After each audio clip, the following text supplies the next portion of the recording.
Hello, everyone. Welcome to Aucademy. I'm Annette, and I haven't been on for a while. I've taken a bit of a hiatus, but I'm back, so it's lovely to see everyone. And today we're talking about autistic mindfulness with Dr. Oliver Downing. So thank you all for coming. And basically, I'll introduce myself first. So I'm a white person with long blonde hair and glasses, and I have a black jumper on and a bookshelf behind me. Oliver, would you like to introduce yourself? Yes, so sure. Hi, everyone. I'm Oliver Downing. I'm a white person with short brown hair and a brown beard. I'm sat in my office and I have a bookcase and some pictures behind me. Yes. Okay. So kind of the first question we usually ask is, who are you and what is your dedicated interests or specializations? So, yeah. Yeah, so I mean, the who are you question can sometimes be a bit challenging for autistic people, and I think with me, I've also got wrapped in the fact that I'm both a philosopher and a Buddhist as well. So I think for the time being, I'll conveniently skip over that part of the question and just skip to the special interests part. So I'm one of these people who has quite a lot of special interests. Some of them stick with me, but I have to admit that most of them I spend enough time with them to get out of them what I sort of get out with them and sort of move on, but to something new. But some of the more notable ones are, an interest in autism, in body language, personality types, philosophy, ice swimming, and more recently, acting. Wow, that's great. Yeah, and I think you mentioned to me that you're ADHD as well. So, like me, so we have lots of, like you said, lots of dedicated interests, lots of kind of, and switching from one thing to the next. Or, yeah. So, did you say ice swimming? Yes. Yeah. Wow. Could you tell me a little bit more about that? Because it sounds super juicy. Yeah, so ice swimming is basically means swimming in water that's below 5 degrees. Yeah, I've been an ice swimmer for about 5 or 6 years. I've done an ice mile, which is a mile in water of below 5 degrees, and competed at the national championships as well. So before COVID, before I let my my training go a bit, I was finished first in my age category for the 500 meters and the 1K at the national championships. Wow. I mean, I've done a lot of swimming in my life because I did swimming as in America as a kid at a club, and then at high school, and at university. But I was a 500-meter girl, but not in ice. There's a big difference. Well, it's much more of a sensory activity when the water's cold. It's much more of a sort of enveloping thing. It's I think it's a Marmite thing. It's either you love it or you hate it. I do really love it. Yeah, I mean, I grew up in Seattle, Washington, but I then lived in Montana for 3 years, and I went to university there. And they have hot springs, natural hot springs. So I got quite used to, you do a hot tub and then a cold plunge. And it seemed to me that a lot of times they felt very similar when you actually got over the first initial kind of getting in, that actually they felt similar to me. Yeah, well, it's interesting once you tune into it. Different temperatures of water actually have different feelings. So I think, for example, once you get below 2 degrees, you just don't feel anything at all when you get in. Of course, but yeah. different temperature ranges, they have completely different sort of sensations. So yeah. Oh, very cool. And where do you do this? All over really. I go to the Lake District relatively often for sort of swimming weekends, but my local, the main place that I swim locally is at the docks in Liverpool, which doesn't sound like the most pleasant place to swim, but it's actually it's well, when the jellyfish aren't out in the middle of summer, it's a great place to swim.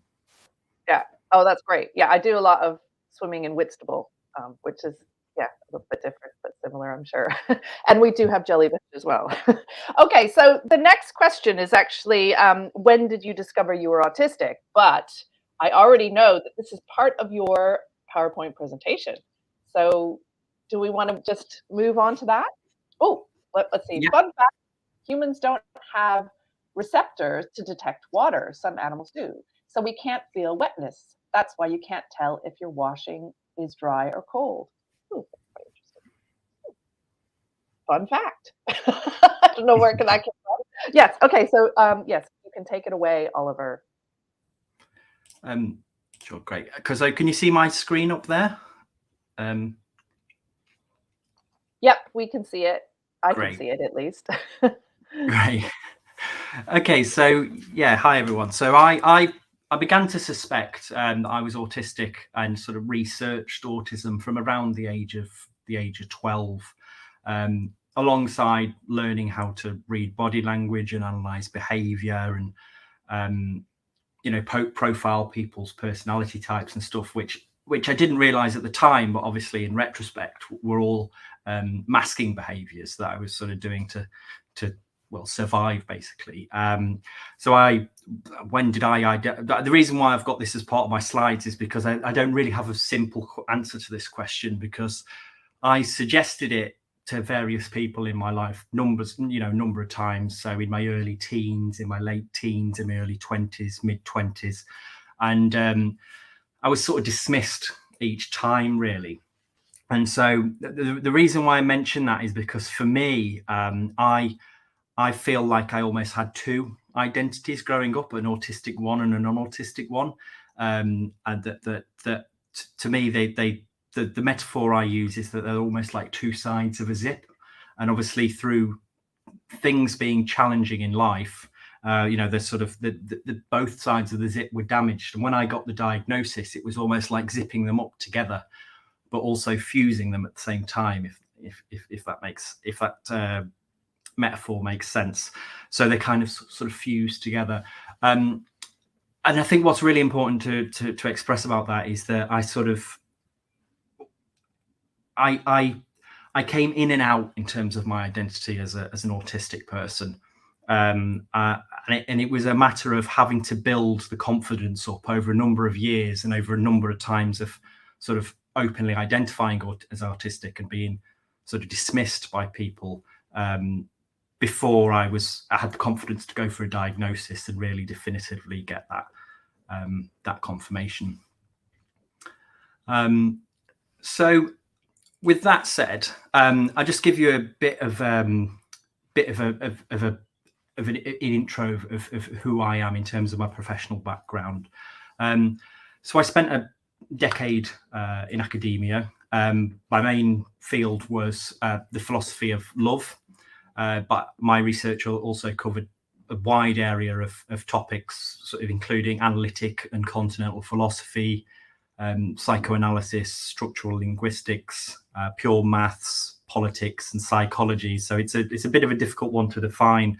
But I think this is important because across all these themes, there's these interests that I had.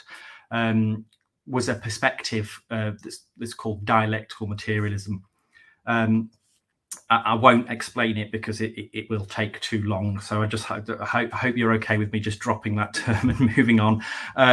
So throughout my time in academia, I had a sort of strong suspicion that there was a lot of common ground between dialectical materialism and Buddhism. But it was only after I rediscovered meditation out of necessity during the COVID-19 pandemic that I really came to understand just how much the philosophical work I'd been doing had been skirting around the principles of Buddhism, and that my interest in all these fields related directly to the core truths of Buddhism and meditation and mindfulness. So during my time in academia, I became increasingly aware of the institutional barriers for both neurodivergent students and staff in academia. And I decided I wanted to sort of change my career in order to sort of help forward the cause of the neurodivergent community, really. So now I work as a senior commissioning officer for learning disabilities and autism in the NHS.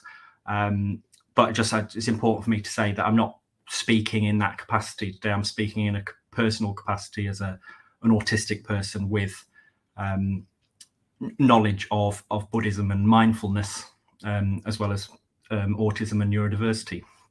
And again, just whilst I'm doing the provisos, I'm also not a therapist or a clinician of any sort. So nothing I say is to be understood as medical advice. It's personal advice from an autistic person that just has not a background knowledge of these topics.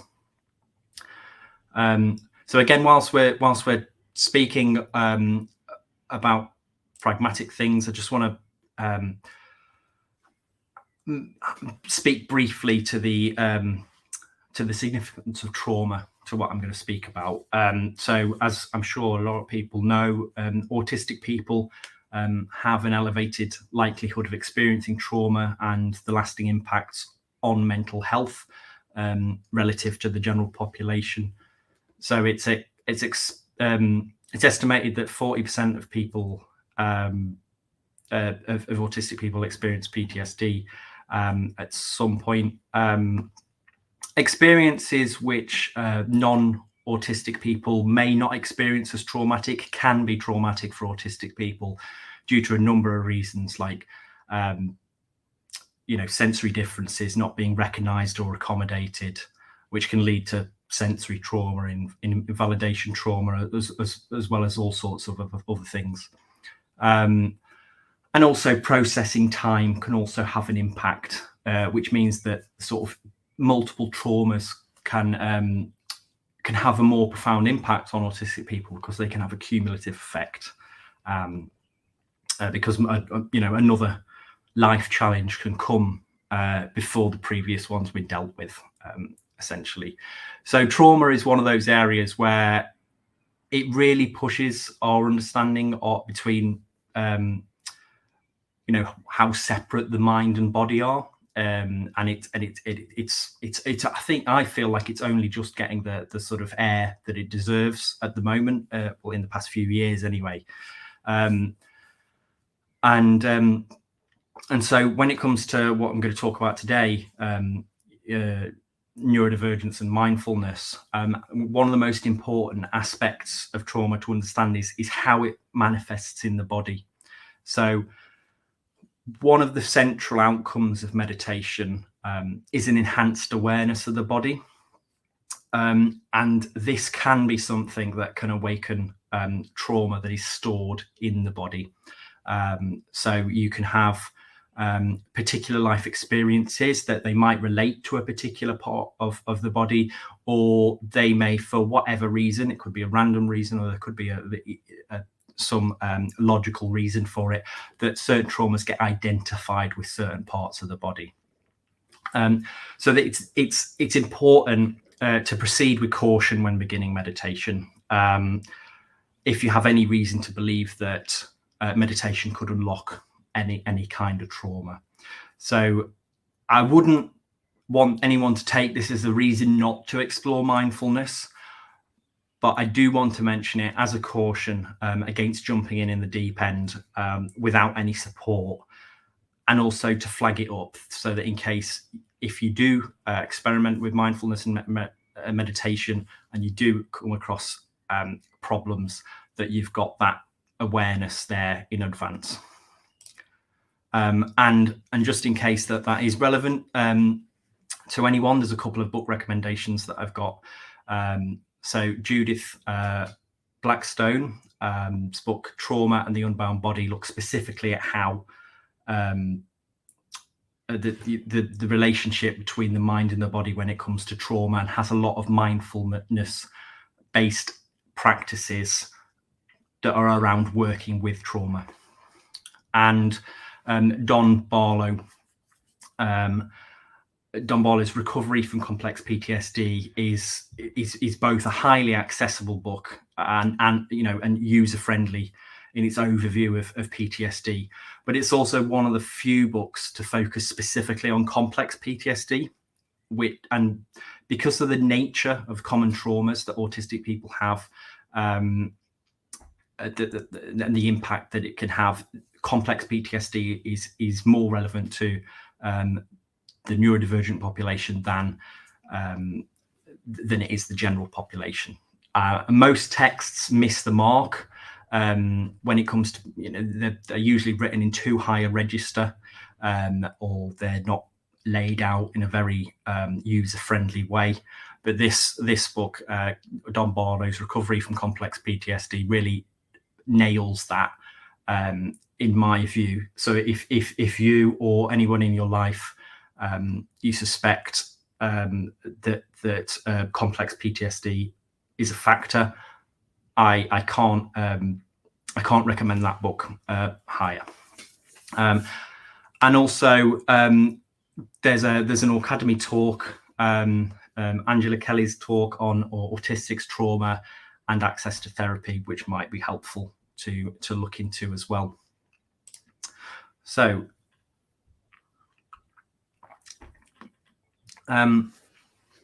so that brings me to actually the main bit of the talk then, of what I want to talk about today. So essentially I want to give an introduction to meditation and mindfulness, which is in an accessible form for beginners, but which explicitly explains why practices are the way they are and how to do them effectively in neurodivergent accessible language. So in other words, I want to avoid two common issues that arise for neurodivergent readers interested in mindfulness and meditation. So a lot of secular instruction on mindfulness and meditation provide quite open-ended instructions, which can present as vague to autistic people. And this is the case with a lot of mindfulness apps, a lot of guided meditations. And so I want to give a bit more of the why and the how, and a bit more specifics around how you go about doing these things. And the second one is that in the original context in which these techniques are discussed and taught, they're taught effectively because they're communicated alongside the reasons why the practice is done as it is. Because an understanding of the practice and the reasons for doing it are sort of integral. They sort of fit together. But much of this in these original texts is expressed in quite spiritual and religious terminology. So many secular instructors simply jettison this aspect of it.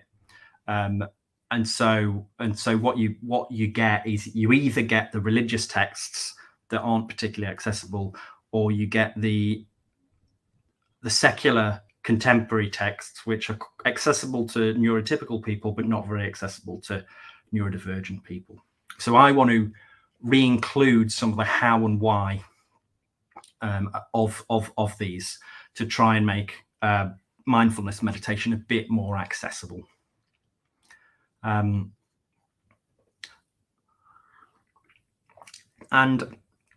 I think this is important because I think, as we all recognize, we've still got a long way to go when it comes to developing the right support for autistic people. Even where services are in place, the waiting times are usually very high, or the intensity of support that is available can often fall short. And so meditation is a low-cost intervention that autistic people can do with little or no support from others. So given this, I think it's a really valuable thing to try and communicate these ideas around meditation and mindfulness in more neurodivergent friendly language.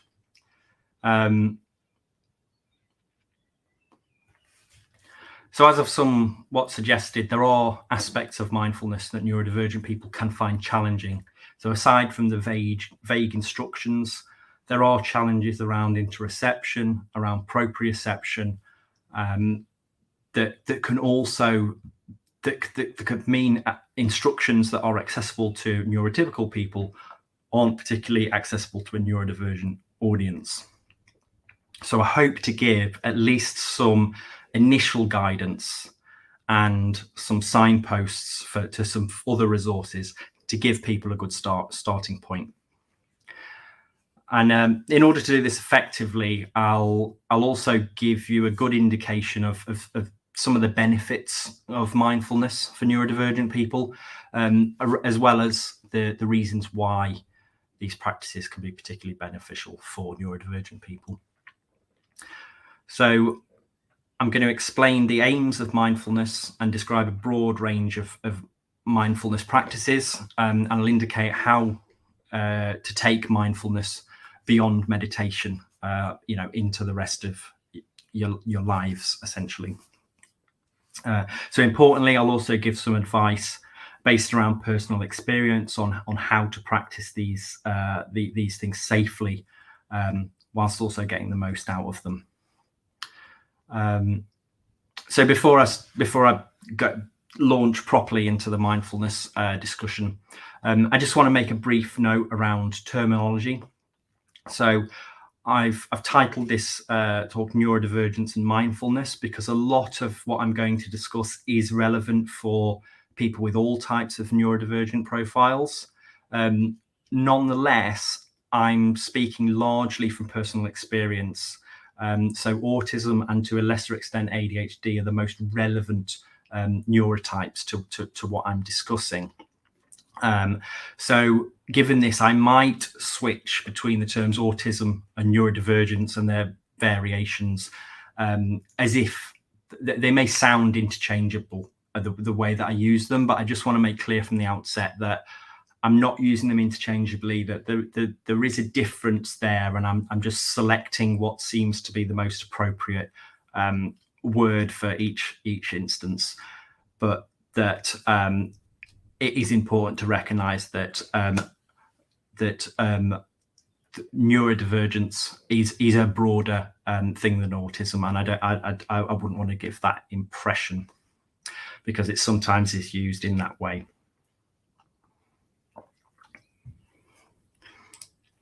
So, what is mindfulness? So most simply, mindfulness is a concept of living fully in the present moment.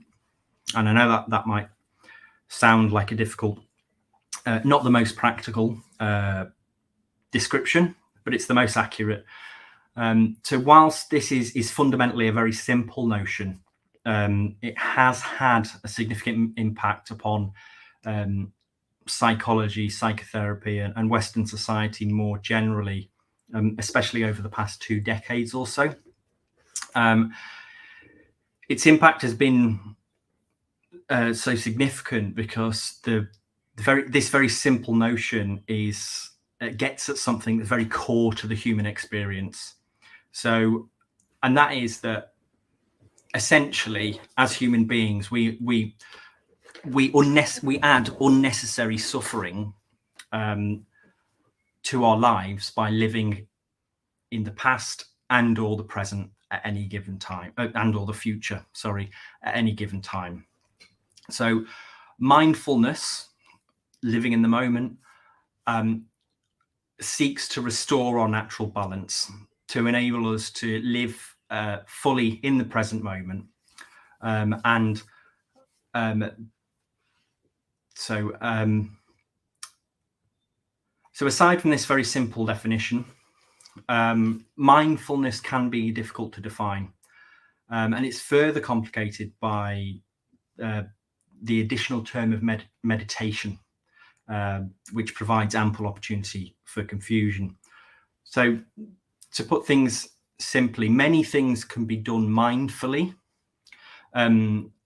but one of the least complicated practices where you can do it mindfully is meditation. Indeed, meditation is the paradigm example of mindfulness. So meditation is a simple and direct way to provoke a mindful state. But almost everything that you do in your daily lives can be done mindfully.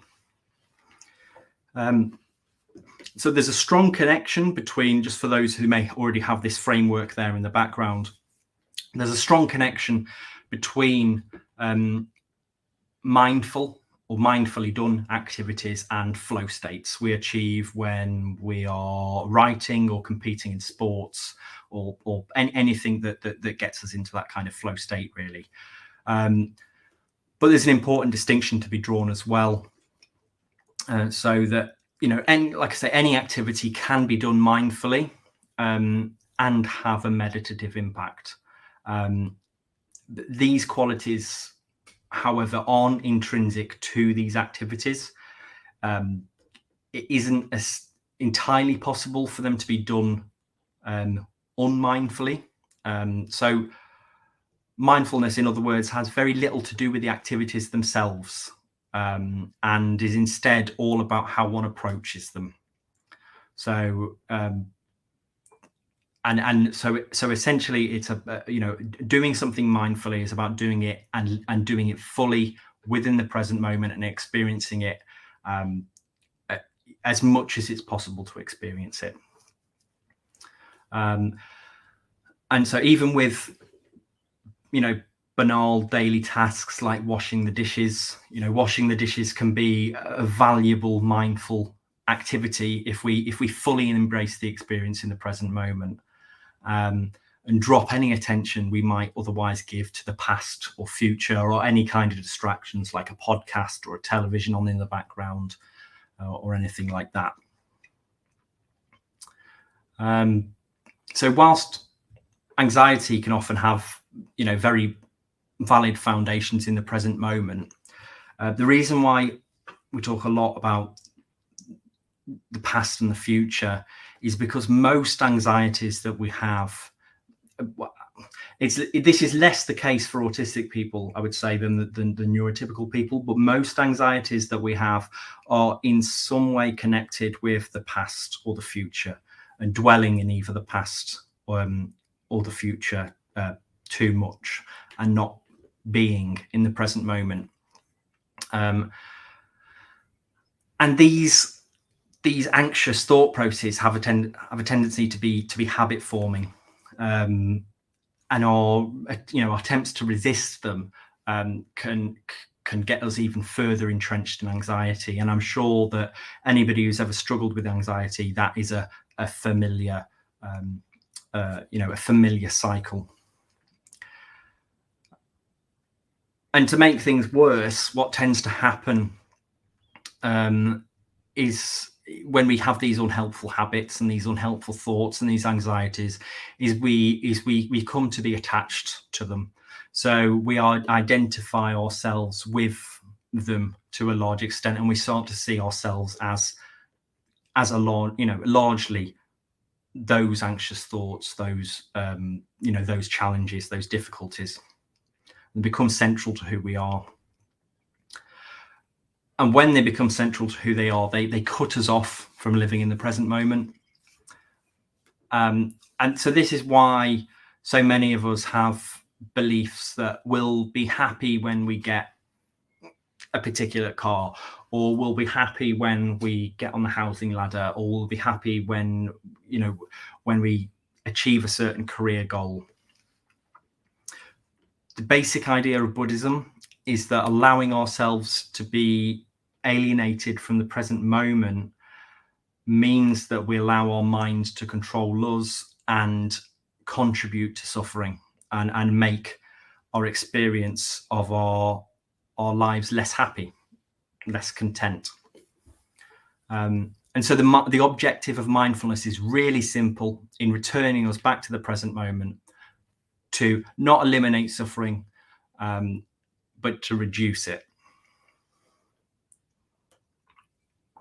So despite the simplicity, though, it's not an easy thing to do.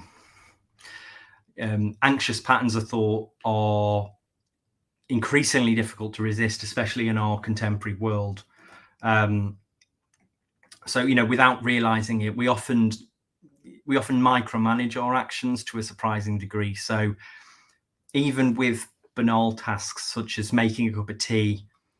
We often have sort of rigid expectations around how long such tasks should take, and we do them on autopilot, often multitasking to help us avoid the present moment as much as possible. More broadly, relying on precise schedules for public transport or sources of information has a cumulative effect, which makes living in the present moment near impossible. And as I'm sure you're aware, these conditions can be particularly difficult for autistic people who to live comfortably within. So it's estimated, well, these numbers change. I think it's different every time I look it up, but it's estimated, for example, that 80% of autistic people live with anxiety, depression, and or some other mental health challenge. This means that these challenges, which are universal human challenges, they're not specific to autism or neurodivergence, are particularly pertinent to the autistic and neurodivergent experience. I hope the nuance is clear there, the difference there, that they're not inherently autistic or neurodivergent traits or experiences, but that because of the challenges we often face as neurodivergent people, they can be more impactful on us. So whilst this is unfortunate, it also means that the tried and tested practices of meditation and mindfulness can be particularly effective for neurodivergent people who struggle with anxiety. So at its most fundamental, though, the goals of practicing mindfulness are the same for neurodivergent people as they are for neurotypical people: to develop an ability to influence the mind in order to consistently live in the present moment. So more than this, the principles of Buddhism suggest that mindfulness and meditation allow us to realize what we have in common with everyone else. It almost forces us to realize that at root, everybody's motivations are well-meaning, and that we're only driven apart through the need to compete with others for resources. So Buddhists believe that eventually, through whatever means, we come to see how harming others also harms ourselves, and that suffering can be alleviated by taking a more compassionate view of others. And I think in a world which can be hostile to a lot of autistic people, this is an important thing. It's something that can allow you to live your life with a bit more peace, when the penny drops, essentially. So just to put it in a bit more of a scientific terms, anxiety, anxious thought processes, they shift the focus of the brain, they shift the frequency at which the brain operates. So the brain seeks familiarity in how it operates, just as it seeks out consistency in all sorts of areas. So in other words, the brain can get used to operating in an anxious state of arousal, and it can produce that state of arousal through a kind of muscle memory that sort of anticipates anxious thoughts. So essentially, that's another way of saying that is that anxious thoughts become habit forming, and that mindfulness and meditation can be a way of redirecting the brain into a less anxious state. So on top of these challenges, which everyone faces to a greater or lesser extent, there are additional challenges, though, that neurodivergent people may face when setting out to practice mindfulness and meditation, that it's important for me to flag up. So, for example, autistic people's need for structure, predictability, and routine can be exactly the things that one might need to let go of to some degree in order to progress with mindfulness. So a common response for new practitioners of mindfulness, it's a common response for new practitioners of mindfulness to get frustrated when they notice that they're struggling with, you know, particular attachments, you know, or they're not able to fully focus on the breath like they're being told by the resources that they're using, and it can be an additional thing that neurodivergent people need to overcome in order to do mindfulness effectively. So just to give you an example, let's take the question of whether to establish a meditation routine or not, which for a lot of neurotypical people isn't even a consideration. Establishing a routine is a good thing when it comes to meditation in terms of the habit. And many mindfulness teachers will recommend that as a first point. Not only can this be a problem for some neurotypical people, though, many neurodivergent people can find the need to keep to the routine can have a counterproductive effect. So the routine can often become the focus rather than the meditation itself, because it's easier to control than the open-ended and unpredictable practice of mindfulness itself. And what happens in this situation is that not only does the routine get in the way of genuine mindfulness, we very quickly learn to expect a specific outcome from each meditation, which also closes us off from the full range of experience it's available to us. So I think when it comes to the question of routine, I would often say that it's less advisable to adopt a routine for autistic people than it is for neurotypical people.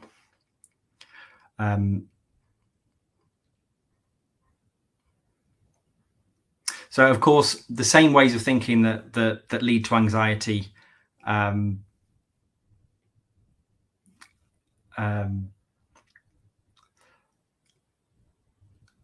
excuse me a moment, I got a bit lost on my notes. Oliver, I'm just checking. The slide that's up is what is mindfulness? Is that the one we're still on? It is, yeah. No, I've gone a bit long on that slide. No, it's okay. I heard you click, and I was a bit worried that we'd not moved on. So I'm just checking. No, we have. I'm literally just about to move on to the next slide now. But yeah, I've gone a bit long on that slide. I tried not to be exhaustive with the slides, so that there's not too much information on there. No, it's great. Thanks. Yeah. Okay. So more broadly, there are a number of benefits to meditation. And as I say, these are benefits that neurotypical people can experience, but also they can be benefits that that can be particularly impactful for neurodivergent people when they find a way of meditating and being mindful that works for them. So it can reduce stress and anxiety. It can improve sleep. It can improve emotional regulation. It can improve memory, focus, attention span, and executive functioning. And it can alleviate pain and restore connection to the body. And it can also develop better self-awareness and compassion for others. And for autistic people in particular, mindfulness can be a potent tool when it comes to learning to manage anxiety and rigid patterns of thinking. And just to comment on that rigid patterns of thinking term there, I don't like that term, but I don't have an appropriate replacement term. So I just want to flag that up. I'm using that term critically there. And the reason why mindfulness can be quite a potent tool is because at its core, mindfulness is about accepting the present moment in its entirety. It's about accepting the present moment just as much for its flaws as for its positives, and in turn accepting how we respond to it until bit by bit there's nothing left to accept and only to be in the present moment.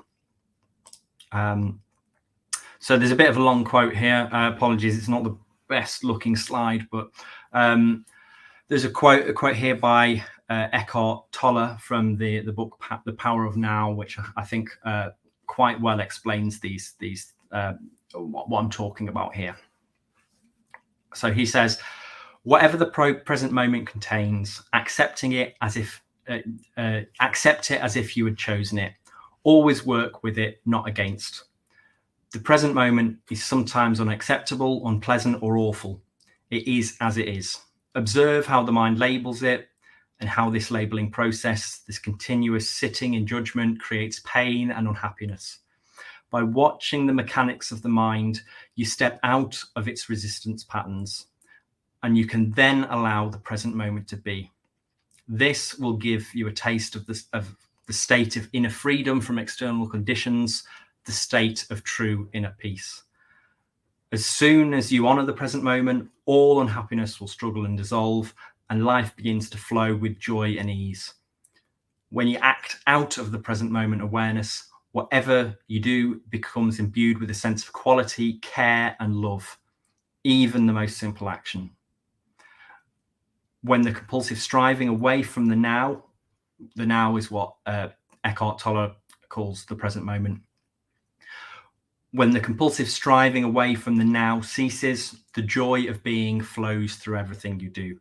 The moment your attention turns to the now, you feel a presence, a stillness, a peace. You no longer depend on the future for fulfillment and satisfaction. You don't look to it for salvation. Therefore, you are not attached to the results. Neither failure nor success has the power to change your inner state of being. So,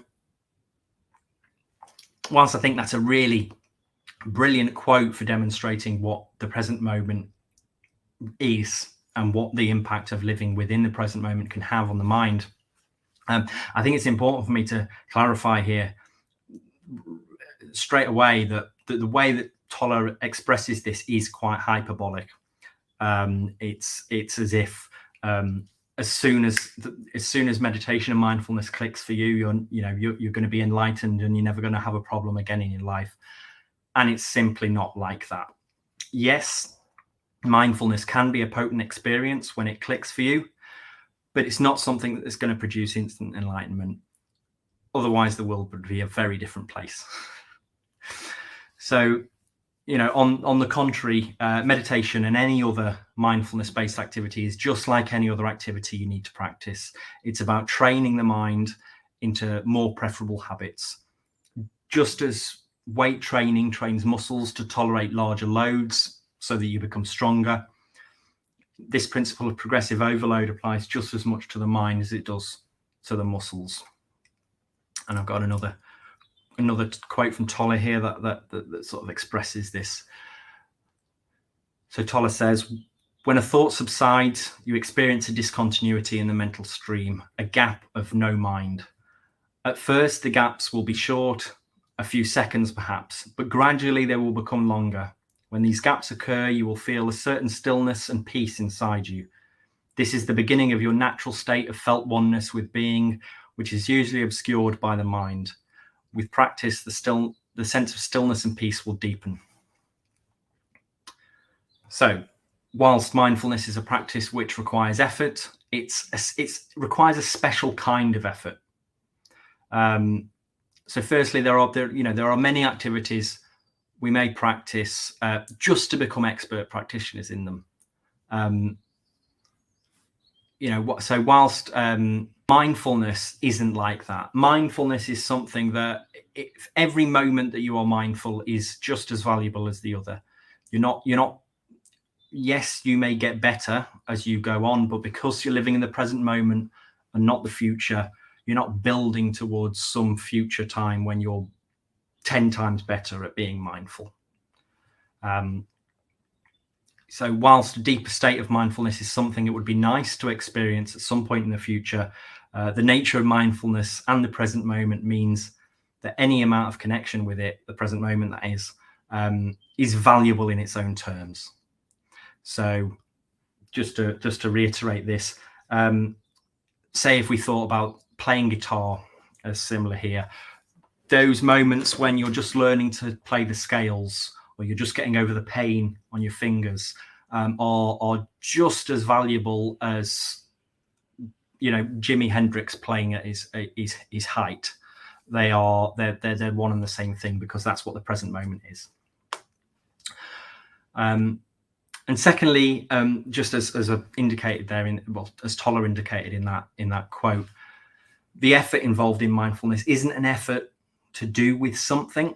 On the contrary, all that's required to be mindful is to stop doing something, and that is stop dwelling in the past or the future. So there may be some effort required, you know, that is involved in, you know, allocating yourself the time to go and practice mindfulness, to go and meditate. But it's a kind of no effort. You know, it's a time when you're going to stop doing things rather than doing things. And I've got another quote here from Suzuki, who says, "Strictly speaking, any effort we make is not good for our practice because it creates waves in our mind. It is impossible, however, to obtain absolute calmness in our mind without any effort. We must make some effort, but we must forget ourselves in the effort we make." So essentially, what Suzuki is saying here is that all you need actually to do to be mindful is to stop doing anything. And then a personal example here that I hope demonstrates this quite well is that, as I mentioned at the start, I started meditating. Well, I refound meditation during the COVID-19 pandemic, and I refound it out of necessity, because in terms of, you know, what my mental health experience during the pandemic. And as I began meditating, and I got more practiced at it, I started crying whenever I would meditate. Whenever I'd get into the sort of deep state in the present moment, I'd start crying, and I'd start crying specifically out of my left eye more than the right eye. And I was very confused by this at first, and I tried to make sense of it as best I could. But essentially, what was happening was that I got so used to blocking things out, in terms of emotions, in terms of trauma, in terms of, you know, anything that's difficult that you want to distract yourself from and pretend it isn't there. That I'd sort of stored all that, and especially as a man in our society as well, you know, just as women are taught that that you know, anger is not how you express things. You express things through sadness. Men are taught you don't express sadness, you express anger, and you channel everything through anger. And I think what I had got used to was doing that for so many years that a lot of that emotional experience was stored up. And once I got to that state where I was able to truly be in the present moment, or to put it another way, stop thinking, that emotional processing started, and I started to cry. And once I got a certain head of steam up with it, it actually started to extend to other parts of my life when I was mindful. So I would start crying when I was reading, or even if I was just sitting and wasn't, you know, didn't have any distractions. And that's the sort of the power of this, really, is that there were things that my mind needed to process and heal, but that it couldn't do that with the constant blocking that I was doing by thinking about other things, by dwelling in the past and the future. But mindfulness allowed me to process this. So in other words, the state of mindfulness is something which can actively improve autistic people's ability to process emotions. And this can be particularly beneficial for those who experience alexithymia, you know, difficulty describing or putting words to emotions. So that said, towards the end now, I just want to talk a bit more practically around what the forms of meditation, because I think it's important to have this framework, because as I say, I feel like a lot of the more common resources don't really give a lot of this information. So there's two main, I'd call them modes of meditation more than practices, to be honest. The first one is shamatha, or concentration meditation, and this is a way of meditating which develops what's called focused attention.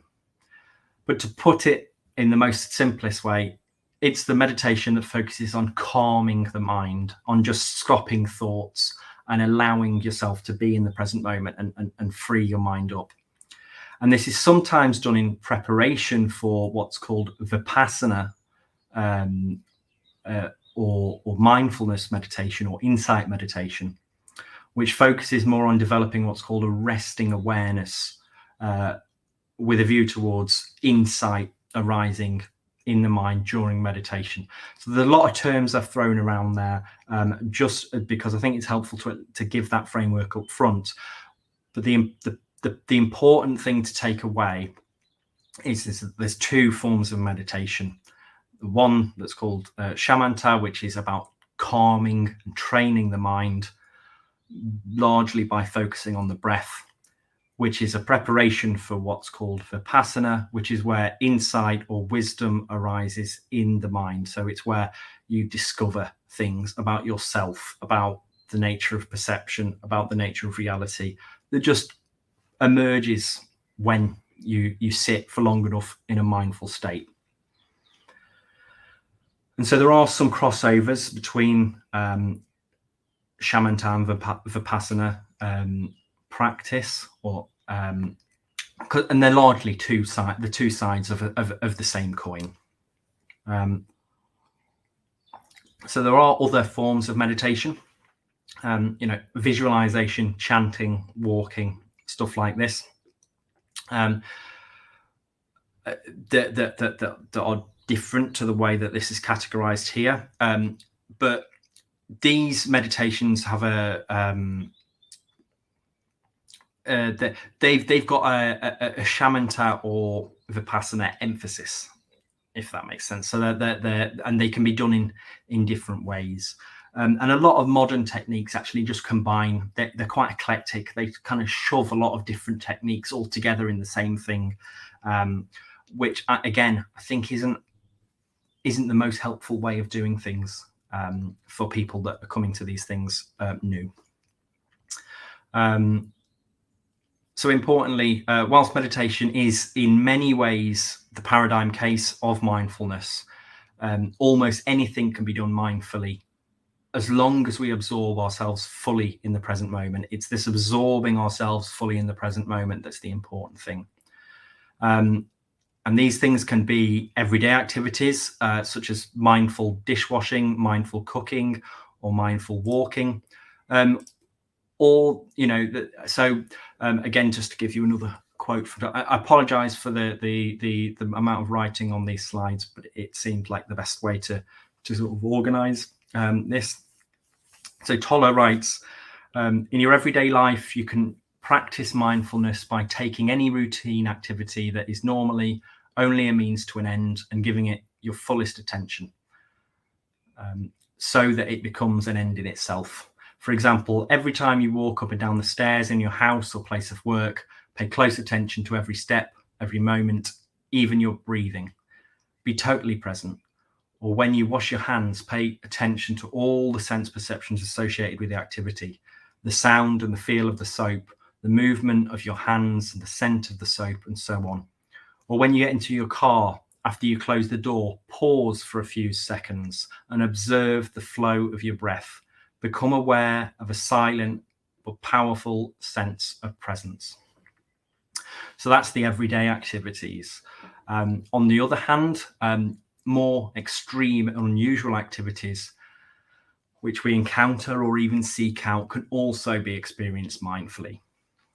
So again, this is Toller. He writes, in life-threatening emergency situations, The shift in consciousness from time to presence sometimes happens naturally. The personality that has a past and a future momentarily recedes and is replaced by an intense conscious presence. Very still, but alert at the same time. Whatever response is needed then arises out of that state of consciousness. The reason why some people love to engage in dangerous activities such as mountain climbing, car racing, and so on, although they may not be aware of it, is that it forces them into the now. That intensity, that intensely alive state that is free of time, free of problems, free of thinking, free of burden of personality. So in my own experience, sensory seeking activities like ice swimming, barefoot running and mountain climbing have certainly played that role for me, especially before I returned to meditation during the pandemic.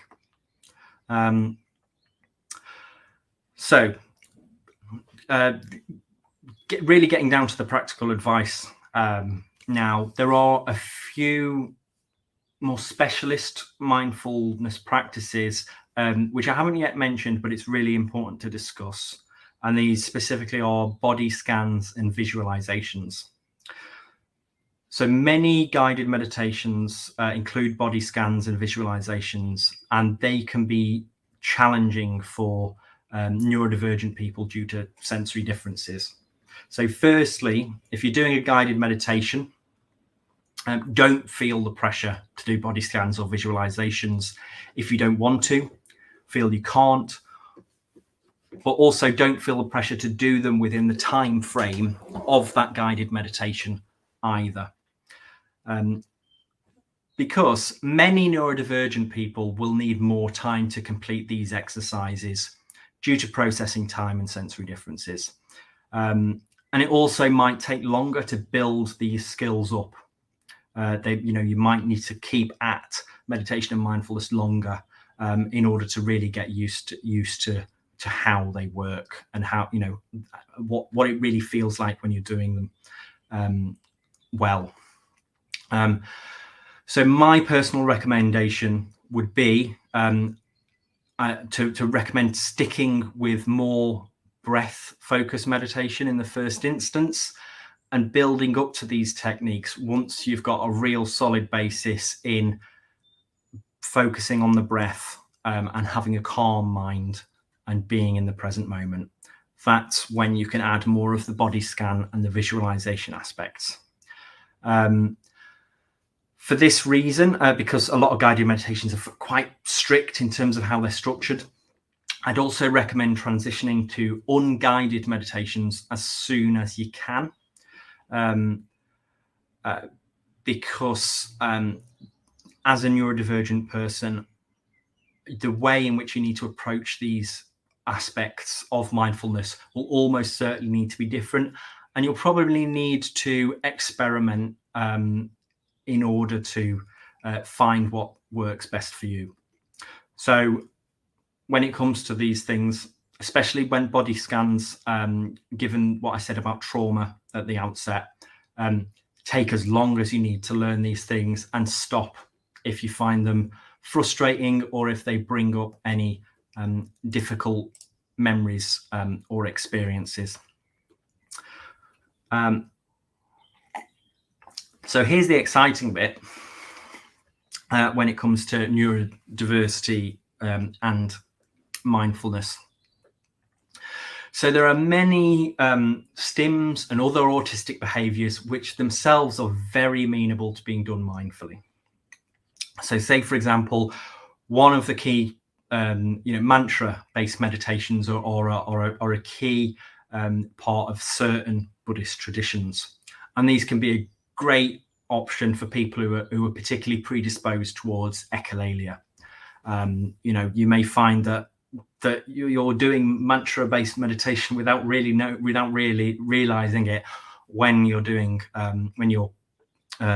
verbally stimming or repeating phrases that you've heard.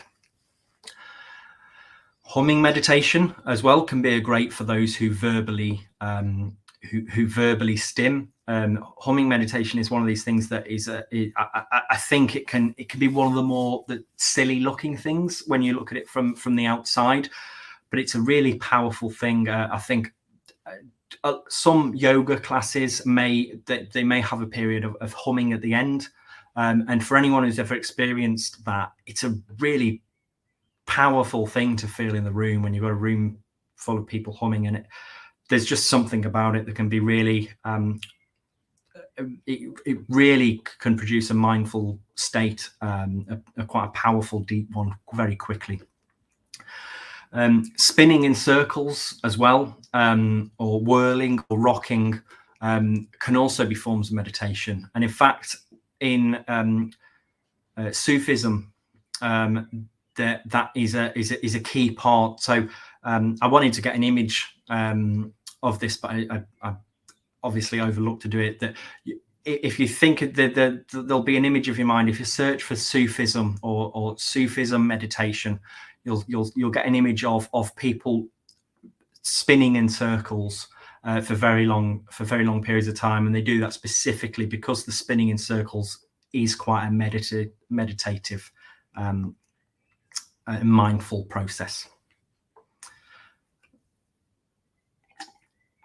Showering, for those who do like it, who are sensory seeking in that way, is also another daily activity which some autistic people can find a really great way to tune into the present moment. Walking, running, and other physically dynamic activities can also be a great option for especially those with ADHD or anyone else who feels that they need to burn energy in order to be truly present. Tapping as well, either tapping the solar plexus or the sternum, or bilateral stimulation of various different types, can also be really great ways of meditating, and they can be particularly effective for people with anxiety, with ADHD, with trauma, or any other condition that affects the regulation of the parasympathetic nervous system. So these are all really great things that I'd highly recommend you give a go if you feel confident. And also a lot of these can be done as micro meditations. If you're on a walk and you feel like you haven't got the mental energy to do 10 minutes or 20 minutes, but you might be able to just drop into a state of mindfulness for 2 or 3 minutes and just feel a bit refreshed by it. These are all great little things that you can do 2-3 minutes of, and just then get on with the rest of your day. So there's a huge range of options here. So I expect that the list I've described might be quite overwhelming, especially for those who don't really know where to start. So I'm just going to finish off with a bit of advice that I think might be helpful. So I think what I'd recommend is, before trying anything, I'd encourage you to sit down and think about who you are as a person and what sort of practices may suit you best. So if you're someone who needs to burn a lot of energy to concentrate, then more physical forms of meditation may be best for you. Whereas if you're someone who has less energy, and you find you may find that sitting-based meditations are better for you. Beyond that, I'd encourage you to experiment with with practices that you might not think would be natural for you once you've got a grounding in meditation, mindfulness, just because you never know. You never know what's going to work for you. I've been on a retreat where we did an exercise of yoga nidra, which is a particularly kind of deep and relaxing state of meditation that I didn't anticipate would work particularly well for me, and it worked amazingly. And it was actually quite a transformative experience when I had it, in terms of unlocking my relationship with my body and the mind body connection.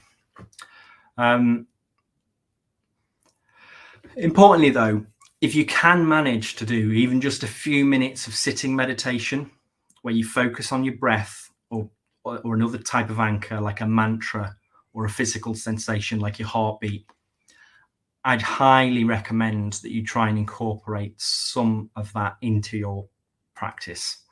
It's because it's the simplest form of meditation, and whilst it might be hard for some to accustom themselves to, believe me, I've got ADHD, I know how hard it can be to accustom oneself to that way of meditating. I believe it's the form of meditation which you can ultimately get the most out of, because it's the most direct. It's the most it's the mode of meditation where you're able to strip out things from your awareness as effectively and as quickly as possible. So just to finish off then with a couple of recommendations. The best 3 apps out there, in my opinion, are Headspace, Insight Timer, and Calm. Headspace is a great way to start. Neurodivergent people might find it quite challenging quite quickly when it comes to the way that the meditations are structured. So I recommend it as a start, but I would say you'd very quickly want to get more into the types of meditation that you'll find on Calm and even more so on Insight Timer that are a bit more flexible. Or better yet, when you can, if you can get into the practice of doing unguided meditations, where essentially you're going through the process yourself in your own head, that's a great way of doing things. And then I've got a few books here, some of which I've referenced. So they've got the 2, Eckhart Tolle's The Power of Now and Suzuki's Zen Mind, Beginner's Mind. They're 2 of the really great, widely read general books on meditation and mindfulness. And then I have 3 that are specifically to do with, well, they're termed as to do with Asperger's syndrome. But obviously the terminology that's used in those is somewhat out of date now, which is why I've chosen to mainly quote the other more general texts rather than them themselves. So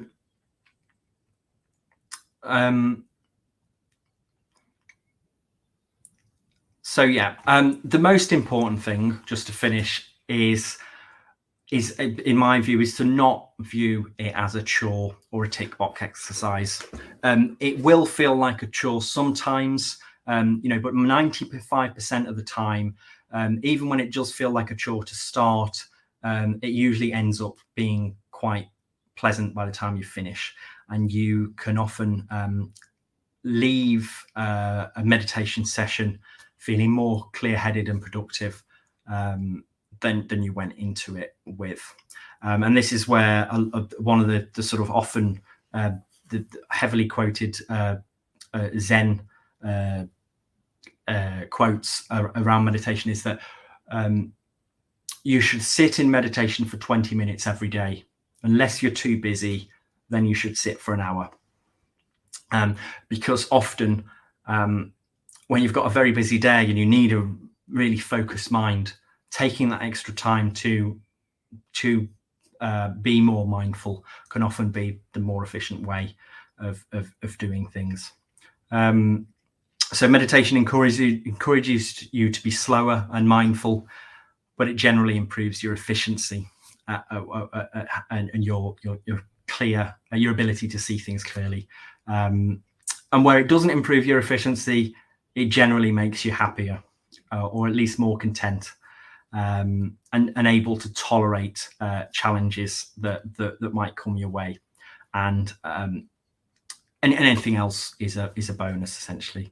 So with that, I'll say thank you very much, and hand back over to Annette. Thank you very much, Oliver. Oh, I got a bit of an echo. I hope that's not going to last. I think I have some comments from people. I'm hoping those are going to come up in a second. I was told there are some comments. So Jasek says, thank you for this talk, Purple Heart. Carlin says, thank you. That was very interesting. Fabulous. And Jasek says, knowing that I am not my feelings or my circumstances has been revolutionary. I think that's quite a good thing to think about as well, as an autistic person, definitely. And Victoria says, found mindfulness difficult, particularly when it involved visualization or guided visualization, as I don't think in pictures. And this is something that I have, because I don't think in pictures as well. So when someone says, you know, imagine a leaf floating on a river and you're sitting next to it, I just see black. So that is a real challenge for autistic people that don't think in pictures. And like you said, you know, visualization is not always the greatest. And I think from my perspective, because I tried meditation when I was young, in my 20s, before I knew I was autistic, before I knew I had ADHD, or even knew that I was dyslexic or dyspraxic. And I found it incredibly difficult. I found very, very hard struggle to do that. And in the end, I ended up doing yoga, which is much, is movement. And for me, that helped. That was easier for me. But I think one of the things that people say when they talk about meditation, it's actually a real struggle. It's not something that you're supposed to be doing perfectly. Like, how many enlightened people do we actually know? Really? And I think autistic people are perfectionists. So we're like, okay, I'm doing this. I'm not doing it well.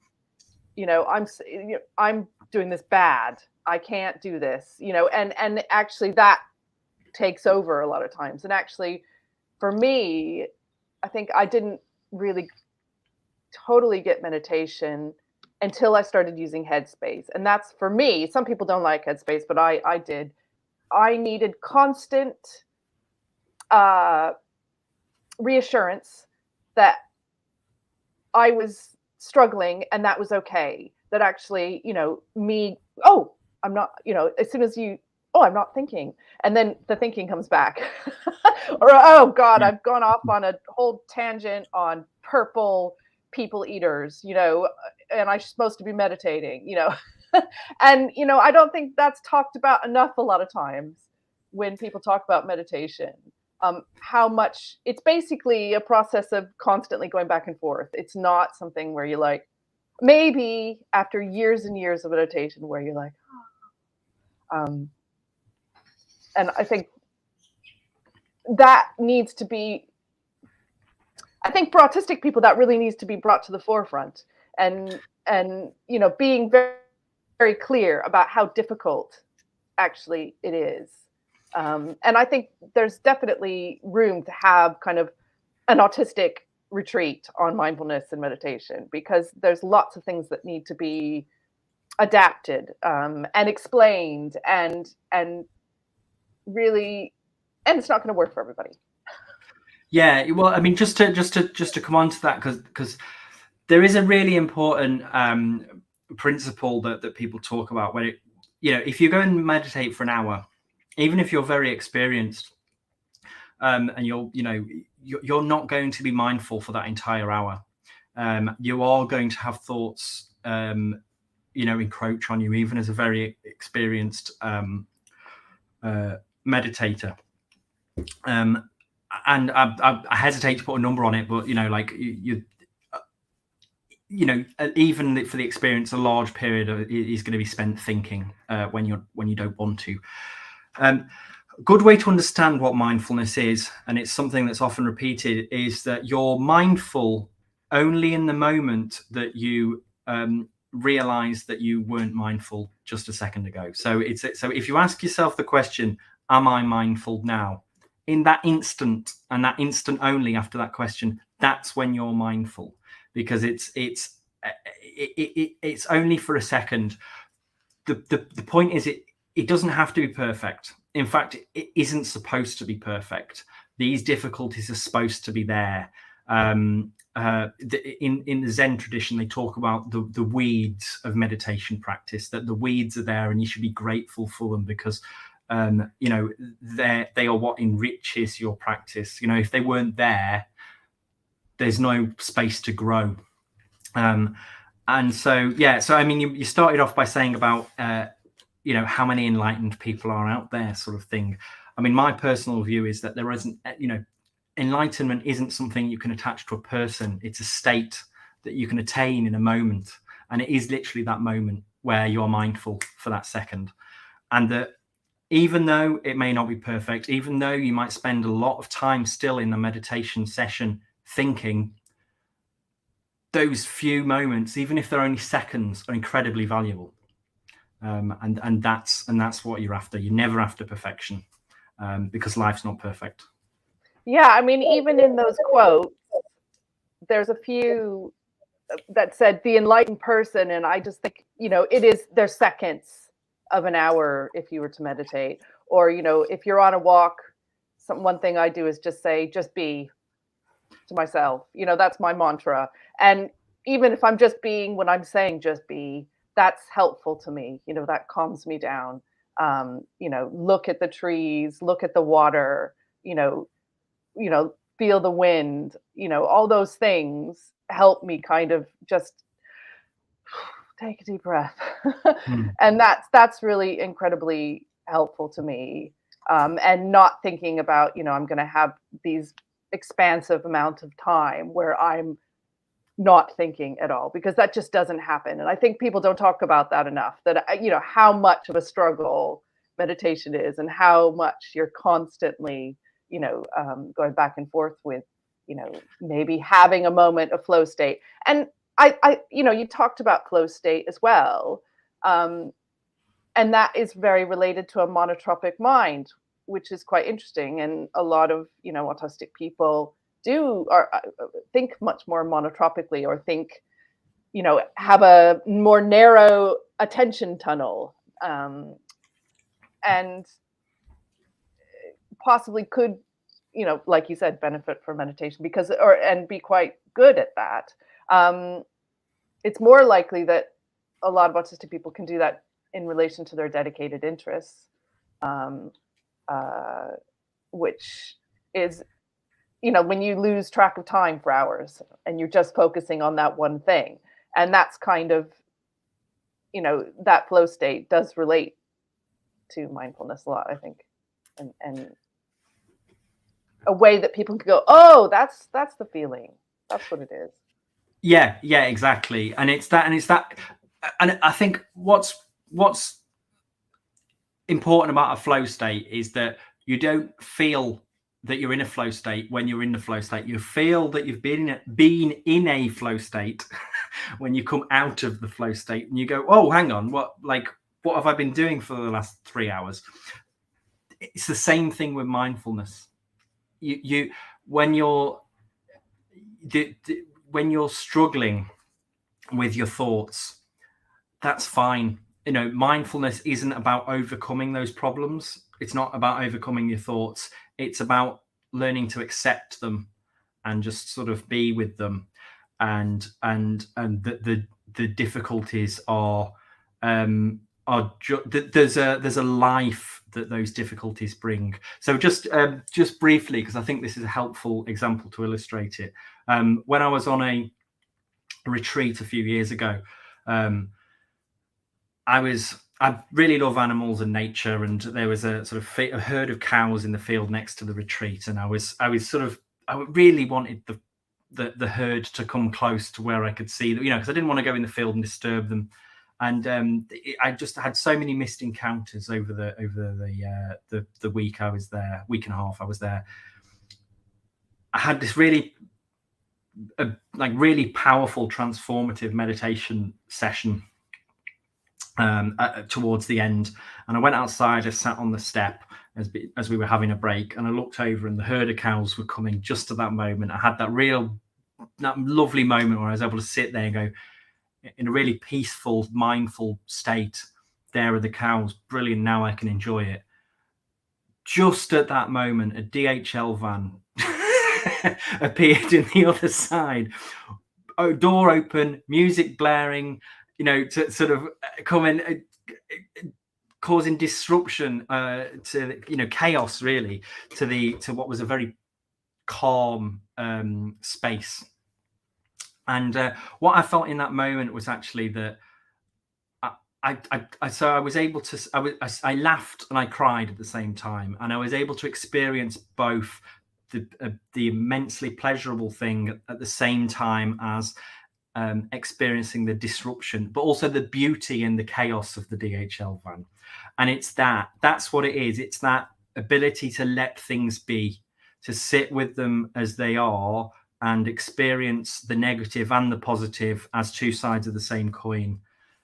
That's what it's all about, really. And yeah, I've had, and ever since I had that experience, I've had several echoes of it with various other experiences, not necessarily related to meditation or to other aspects of life, where I've had a really positive experience at the same time as a really negative one. And there's actually a beauty and a life in being able to experience them both at the same time. Yeah, definitely. And I'll just, I think it's Anushka, says here, I do think it's finding what you like and what works for you individually. And I think that's really important, especially for autistic people, depending on whether you think in pictures or not, whether you're alexithymic. This person says, I like some movement and breathing. I don't like guided meditation being alexithymic. I do like body focus. So, it's trying different things. But, there is a lot of really crap mindfulness out there that companies are pushing, that the NHS pushes on people. I actually did mindfulness for autistic people, supposedly, into about 2013. But it was with somebody who was maybe in mindfulness. I don't even think they were in mindfulness. That was their thing, but they weren't autistic. And I think actually, if you're going to do mindfulness for autistic people, it needs to be run by an autistic person. Yeah. It can't be run by a neurotypical person, because it just doesn't work. And there was visualization, there was things with sensory, like eating a particular piece of food, which not everybody could actually eat because of the texture, so it's thinking about all those things in relation to, the fundamental difference that autistic people have from neurotypical people, which was our experience of the sensory world.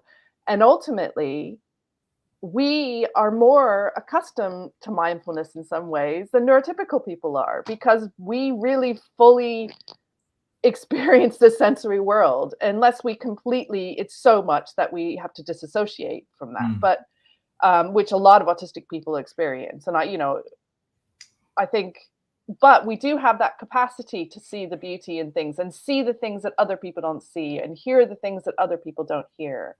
And sometimes that can be something that can help us with mindfulness, I think.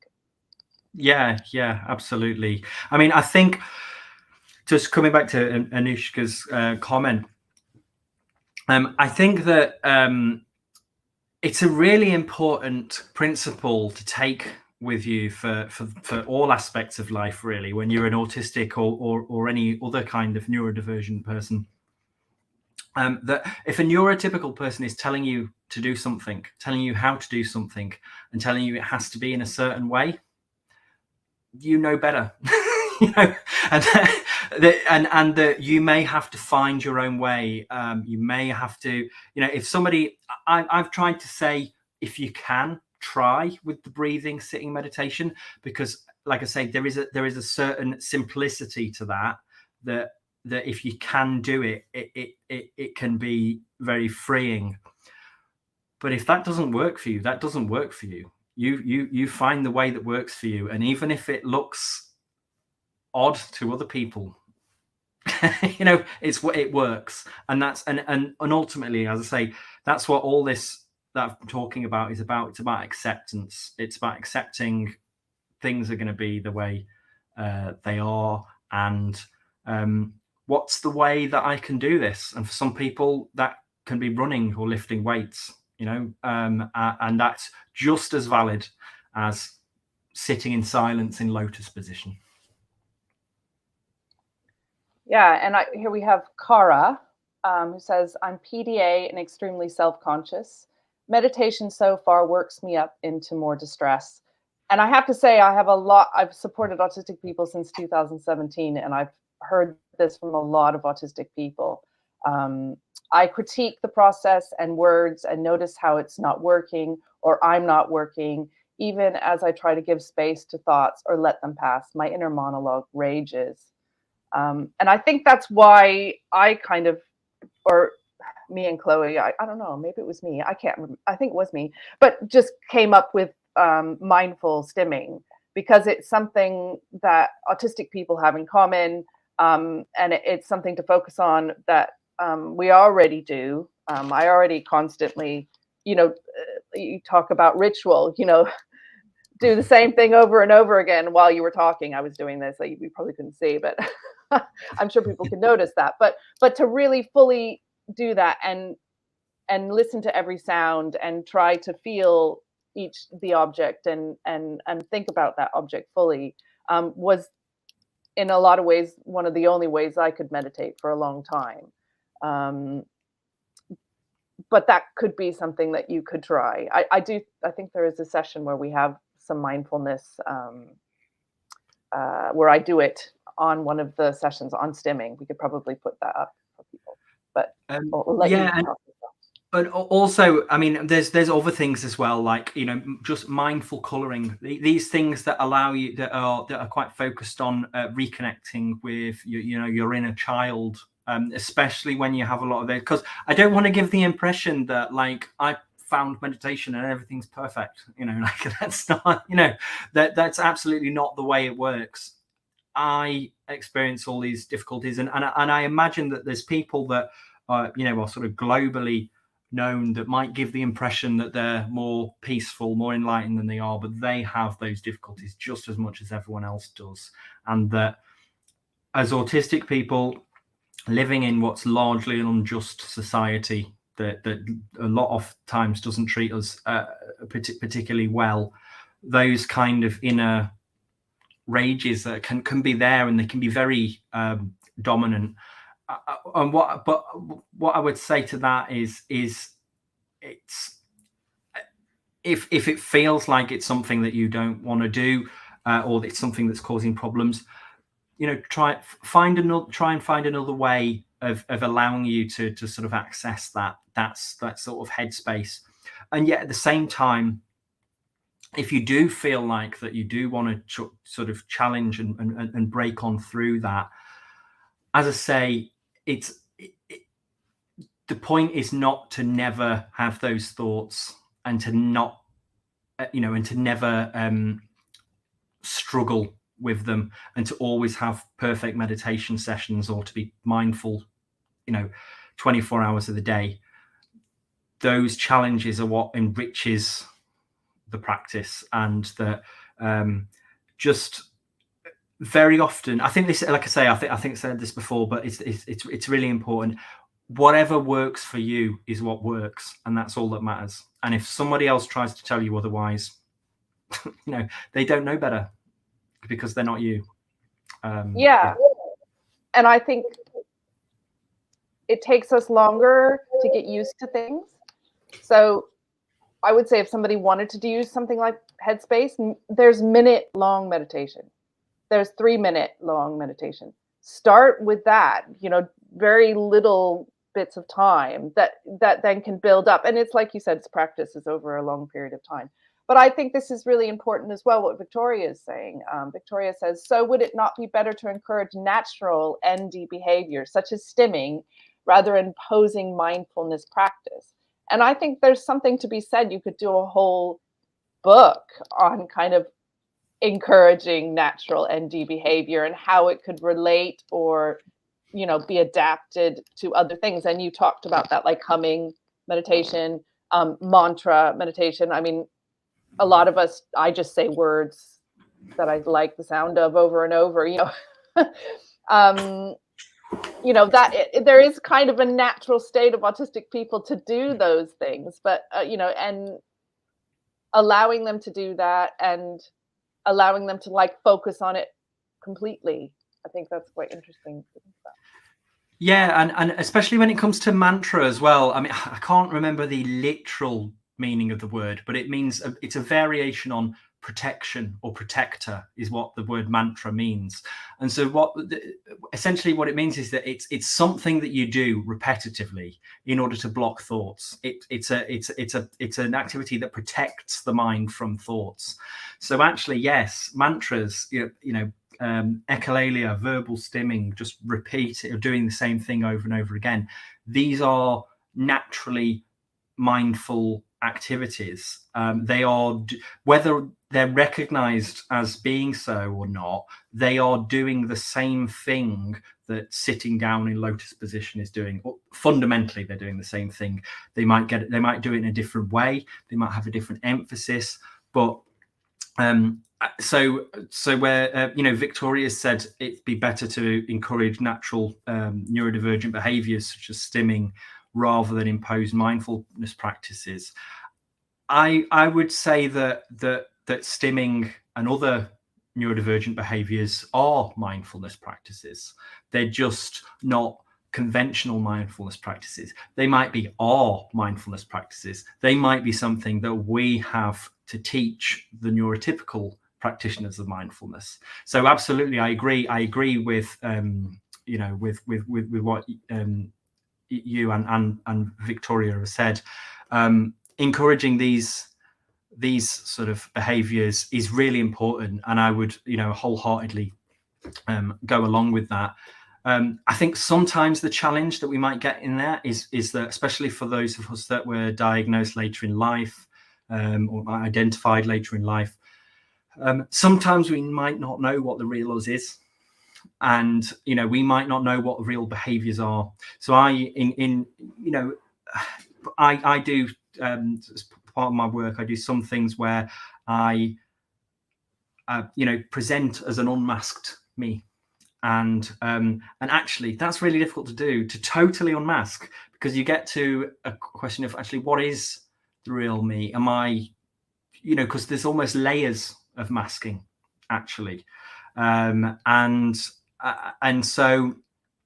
think at least what mindfulness has given me, firstly, it gave me an in to processing trauma for one thing, and like I say, I gave that sort of caution at the start, and I do think it's really important for everyone to be aware that, you know, these things, they can unlock things when you start practicing mindfulness, and you know, you really need to be aware of that when you start doing this kind of thing, because you can have traumas that you're not aware of, and you know, I certainly did. But for me, that process, that journey over the past 2-3 years has been incredibly valuable. And although it's been very difficult, and although it's had struggle after struggle that I've had to overcome, I 100% wouldn't want to go back and not go through that. Because if I didn't go through that, I wouldn't be the person that I am today. And so, yeah, I suppose I hope the nuance of what I'm trying to communicate here is coming across, that, you know, it can be risky, potentially even dangerous. So you need to go in it with that awareness and, you know, to be prepared for that. But at the same time, it can be incredibly valuable, and it can, like I say, you can actually realize that there are aspects to yourself, there are stims that you've suppressed that you might rediscover in mindful activities, you know. So yeah. Yeah, and I think we always say that, you know, we wouldn't ever ask people to unmask or try to be unmasked completely, because it's just impossible within a neurotypical society. Just being around other autistic people and being in autistic social situations where you're not the only autistic person there, can be really helpful for us to kind of start to go, oh, that's a thing, autistic thing. Oh, okay, I do that. And go, and a lot of people come to me and say, I don't stim. I'm autistic and I don't stim. And usually people do, they just don't realize that what they're doing is a stim. So, but we do a lot of times not stim because it's not accepted by society. So we've got Bobby here. Is tapping peer reviewed? That's interesting. The tapping. Yeah, there's various different types of tapping, almost any part of the body, really. I can't speak directly to that as from a peer-reviewed, literature-reviewed point of view, because my awareness of tapping comes from more personal experience. So just to there is peer-reviewed work out there on tapping, if that's something that people are particularly interested in, I'd encourage you to go and look at it. But just to give you a rough framework of what I'm getting at here is that tapping is part of a broader technique of bilateral stimulation. So when you do EMDR therapy for trauma, for example, there's various different ways. You can have audio that goes from one ear to the other, or you can have a visual sign that goes from one side to the other that you follow so that your eyes move, which is the sort of original method of it, or you can tap your chest from one side or the other. And essentially what that bilateral stimulation does is it struggling to find the right words to really accurately put it, but it for want of a better term, resets the parasympathetic nervous system, which when it comes to trauma and anxiety very often has been dysregulated. And so just speaking from personal experience, I have undergone EMDR, and one of the things that I've found really helpful is that after an EMDR session, sometimes you can have those thoughts, those challenges that sort of linger with you. And one of the things that you do, it's kind of like a mini version of EMDR where you sort of tap yourself. It essentially just, it is a mindfulness activity, but it's something that encourages your mind to focus on that like bilateral stimulation. And there's just something that we still don't understand why it works, but there's something about it that is incredibly powerful. And just to give you a bit more of to sort of broaden it out, to sort of give you it's not just tapping. Any kind of bilateral stimulation works essentially because it's all works on the vagus nerve and the parasympathetic nervous system. So one of the things that I found really useful after particularly challenging EMDR sessions, where I have these boards that are quite, they're really sharp wood, and I'd go and stand on them and put my weight on one foot to then switch it to the next, to then switch it to the next, and so essentially it's a form of EMDR that you're essentially self-administering. And it's something that is very meditative and is very calming. So yeah, I can't speak directly to in a detailed way to what is the literature base out there. But I know there is one, and I can speak from personal experience that I at least have found it incredibly valuable process. And yeah, I can see that the EMDR has been explained there. I didn't explain that because that's one of those ones that I can never get into my head what it is. Yeah. I only know it as EMDR. I don't know. Yeah, that's what it means. Eye movement. So EMDR, eye movement, desensitization, and reprocessing. So yeah, that's great. And the rocking on the piece of wood, that also seems very stimmy as well to me, because it's back and forth. But yeah, that's kind of nice.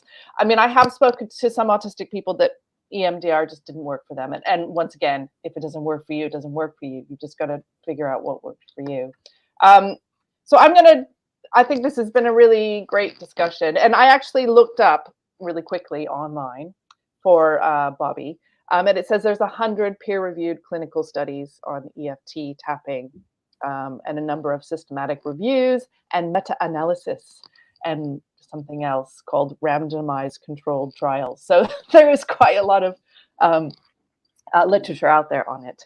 But yeah, I wanted to ask you, just kind of to end the session, what is your stim of the moment, or something that your favorite stim? That's a difficult one, actually, because I personally feel like I wouldn't say I don't stim, because I do, but I am particularly someone that I was cut off from my stimming, so it's quite difficult to sort of go there. I think for me, stuff like ice swimming, I count as stimming, and that I think standing on these boards are great because of the feedback they give you. I love them. But I think my probably go-to everyday one, because it's quite covert, is I've got these two little rattle magnets that sort of stick together, and I just sort of move them around in my hand. I've not got them with me right now, but I love them. And I almost see it as like a mindful challenge, that I'm slowly wearing them down so they've got a flat edge. So it's a very, it'll take 10 years to like completely wear the magnets apart, and I'm slowly doing that, and sort of slowly seeing it happen and experiencing the way that the feel of them changes as they wear down. I love my magnets. Fabulous.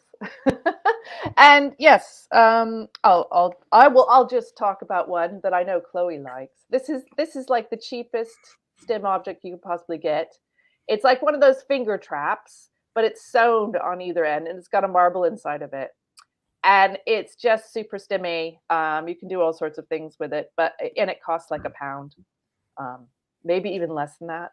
But yeah, I kind of got into this again because it was on my desk, and I was like, oh yes, it's so simple yet so stimmy, which is fabulous. And it sounds like you actually stim quite a bit. And yeah, I love those magnets. I have some as well. I wonder what the noise they make is great as well. Yeah. And I think sometimes the great thing about stim objects is ones that affect more than one sense.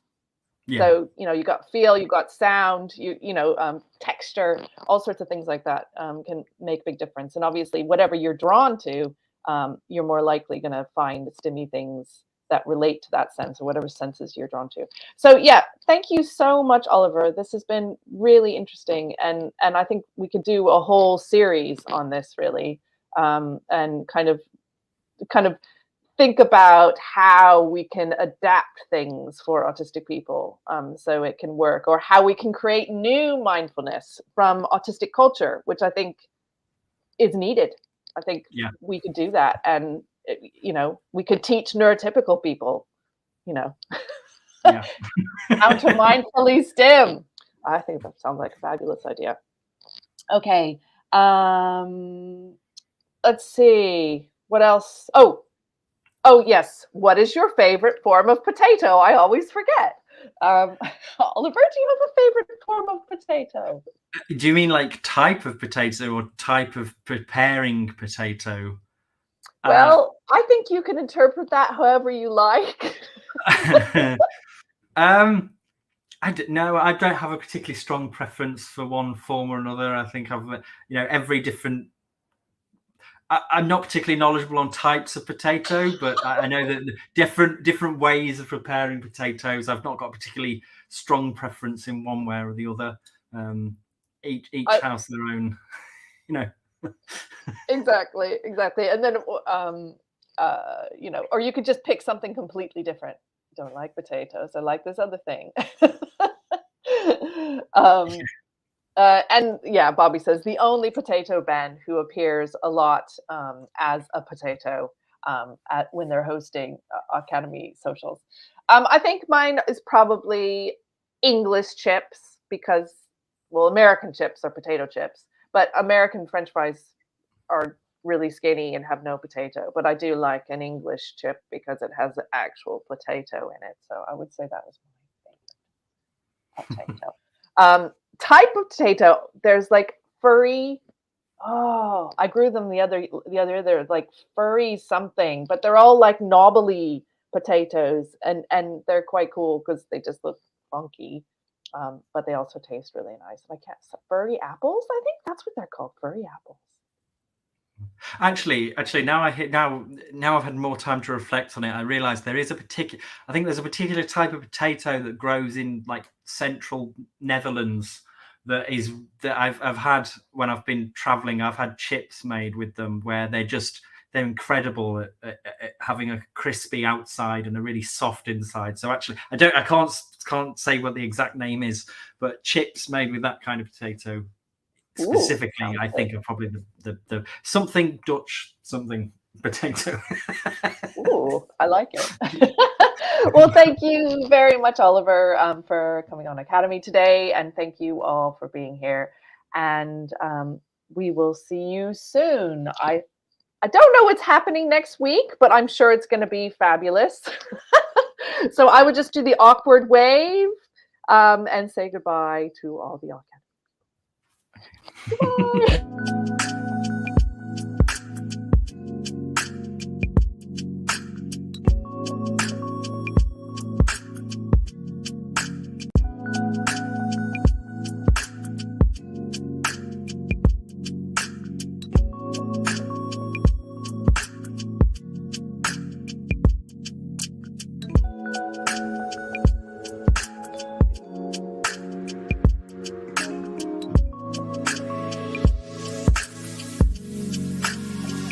Wow.